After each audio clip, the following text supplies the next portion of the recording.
I thought my family loved me. I thought they wanted what was best for me. But then they told me, calmly, like it was the most reasonable thing in the world, that I had to give my girlfriend to my brother. At first, I laughed. I thought it was some kind of sick joke. We were sitting at the dinner table, my mother passing the mashed potatoes like she hadn't just shattered my entire world. My father nodded, agreeing with her like he was discussing the weather. My brother? He just sat there, silent, waiting. She was meant for him, my mother said, as if that explained everything. Meant for him? I had been with Emma for 2 years. We were planning our future together. And now they were telling me, no.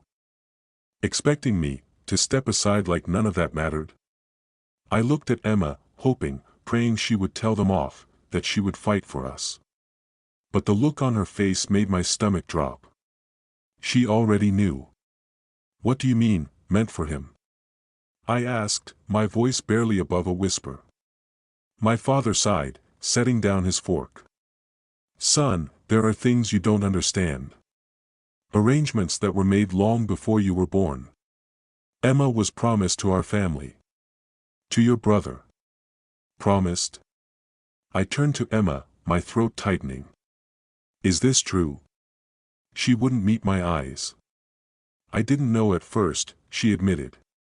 But when your parents told me, they made it clear that this was how it had to be. I felt like the floor had been ripped out from under me. My own family had decided my relationship was nothing more than a business transaction. And worse, Emma had accepted it. So what? I scoffed. I'm just supposed to hand you over like some object. Like you don't have a choice. She does have a choice, my mother said. And she's making the right one. I turned to my brother, who had been sitting in silence, watching the conversation like it had nothing to do with him. Say something, I demanded. Tell them this is insane. He just stared at me. Why? This is the way things are. You're making it harder than it needs to be. My hands clenched into fists. You're my brother. How can you do this to me? He finally showed emotion, an amused smirk. It's not personal. Something inside me snapped. I stood so fast my chair scraped against the floor. I'm not giving her up. I don't care what kind of twisted deal you all made. She's not yours to decide. Sit down, my father said, his voice low, dangerous.